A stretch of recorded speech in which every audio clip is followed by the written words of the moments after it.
The Eyes Have It by Philip K. Dick. It was quite by accident I discovered this incredible invasion of Earth by life forms from another planet. As yet, I haven't done anything about it. I can't think of anything to do.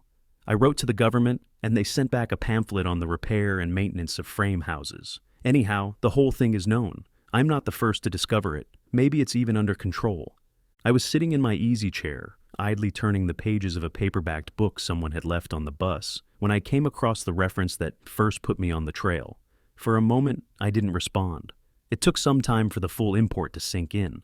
After I'd comprehended, it seemed odd I hadn't noticed it right away. The reference was clearly to a non-human species of incredible properties, not indigenous to Earth. A species, I hasten to point out, customarily masquerading as ordinary human beings.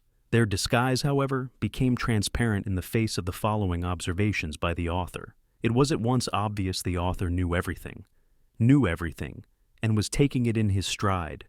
The line, and I tremble remembering it even now, read, "His eyes slowly roved about the room. Vague chills assailed me. I tried to picture the eyes. Did they roll like dimes? The passage indicated not. They seemed to move through the air, not over the surface. Rather rapidly, apparently. No one in the story was surprised. That's what tipped me off. No sign of amazement at such an outrageous thing. Later, the matter was amplified. His eyes moved from person to person. There it was in a nutshell. The eyes had clearly come apart from the rest of him and were on their own.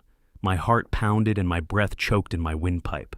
I had stumbled on an accidental mention of a totally unfamiliar race, obviously non-terrestrial, yet, to the characters in the book, it was perfectly natural, which suggested they belonged to the same species. And the author? A slow suspicion burned in my mind. The author was taking it rather too easily in his stride. Evidently, he felt this was quite a usual thing. He made absolutely no attempt to conceal this knowledge. The story continued. Presently, his eyes fastened on Julia.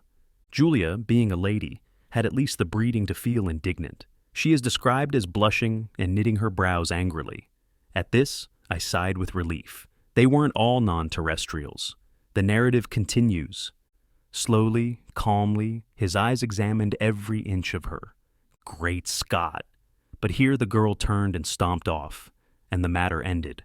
I lay back in my chair gasping with horror. My wife and family regarded me in wonder. "What's wrong, dear?" my wife asked. I couldn't tell her. Knowledge like this was too much for the ordinary run-of-the-mill person. I had to keep it to myself.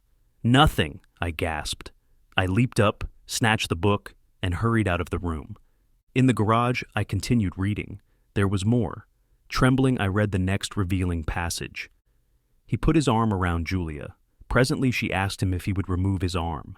He immediately did so, with a smile. It's not said what was done with the arm after the fellow had removed it. Maybe it was left standing upright in the corner. Maybe it was thrown away. I don't care. In any case, the full meaning was there, staring me right in the face.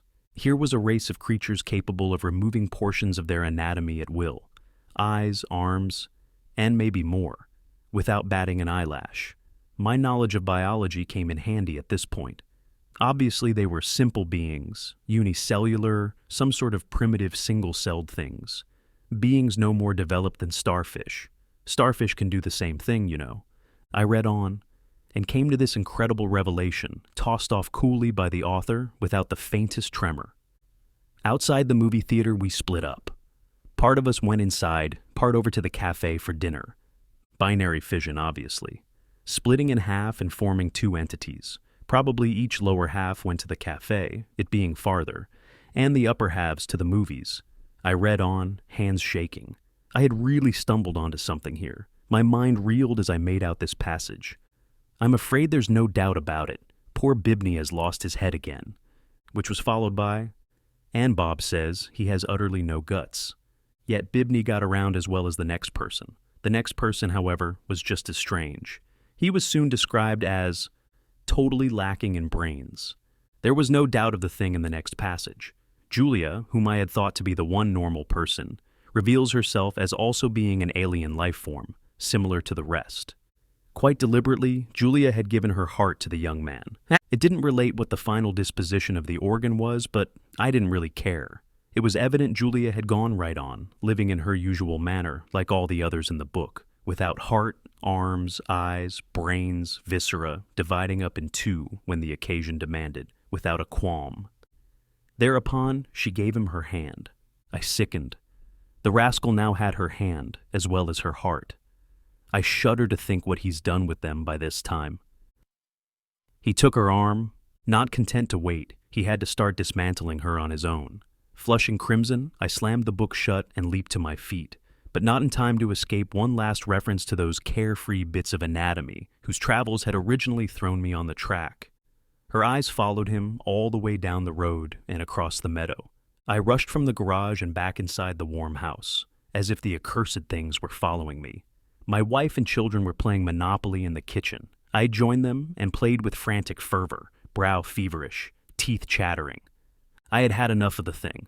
I want to hear no more about it. Let them come on. Let them invade Earth. I don't want to get mixed up in it. I have absolutely no stomach for it. The end. Best audiobooks for free. Hopes that you have enjoyed this production of The Eyes Have It by Philip K. Dick.